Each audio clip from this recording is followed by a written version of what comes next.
My name is Pat Sevens, and this is 7 with Pat Sevens. 7 things you're probably going to be talking or thinking about. Could be world news, could be American news, could be Rochester news, could be my personal life. On today's show, if only they could demolish the entire Irondequoit Mall. New York State goes steampunk on their driver's licenses. And from this point on, Cupid users will never get a date ever again. Ready? Fight! Number 1. We begin, though, with SHUTDOWN WATCH. Day number 3. The president invited everyone over to his house for a little chat. They're gonna sit down and work out their differences. Let's see how he did, shall they, Mr. President? How'd you do? Well, not much happened. They called me names. So, I'm gonna cry about it. Tell the American people more lies. Good. Great.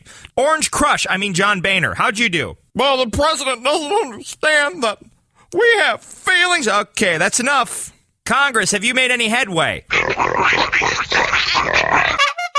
I'll take that as a no. Good job, guys. Way to work together. Number 2. Hey, remember the Medley Center? That was that mall in Irondequoit. It failed because, I don't know, multiple reasons. Beginning today, they're going to start demolishing several areas of that mall. The plan by Scott Conjal, who's the douche who's been sitting on the property and letting it rot for, I don't know, the better part of a decade, says he wants to turn it into a mixed-use facility with residential and retail areas along with possibly a theater. There are only 2 things in the entire world I want going in that spot. 1, a casino. I know it's close to a school, and I know it can bring gambling addicts. But building more retail in an area that's full of retail and more apartments in an area filled with housing is a stupid idea. Or Plan B, a brand new 4-year SUNY college. We don't really have a 4-year SUNY college in Rochester. We have satellite campuses. It'd be the perfect use for that land. And it would bring tons of good jobs and lots of people to the region, let alone Irondequoit. Number 3. How would you like 50 grand? That's the reward for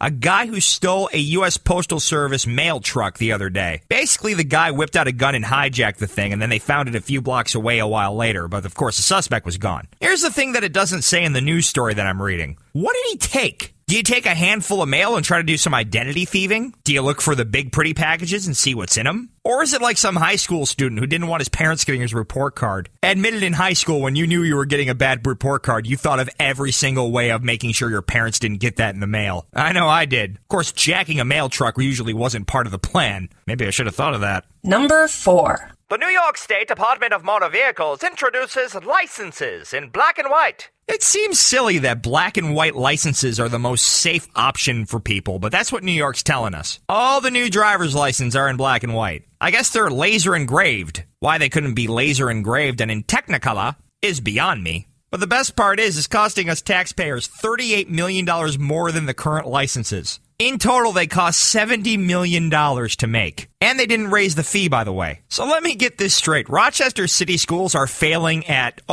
everything. Along with I don't know how many other economic problems our area has. But we're going to spend $70 million on friggin' driver's licenses. I don't know who you hang around, but unless you're hanging around with a bunch of underage kids who want to steal your license for beer, no one's stealing your driver's license. Get all the security. Spend all the money. Fix no real problems. That's the New York way. Number 5. Size 6 is not fat, ladies. That's the size of Jennifer Lawrence, the actress from The Hunger Games. I'm reading this story about her response to people calling her fat. Her response, by the way, is go f*** yourself, which I believe is absolutely appropriate, and that's a direct quote. In what universe is Jennifer Lawrence fat? Have you seen X-Men? She's in body paint only for most of the movie. It's crap like this that makes her daughters into anorexic slut bags. Not that your daughter or really most people's daughters are like that, but when size 6 is considered fat, what's a teenage girl supposed to think? Number 6. Are you aware of the golden rules of the internets? Long story short here, the FBI arrested a man who founded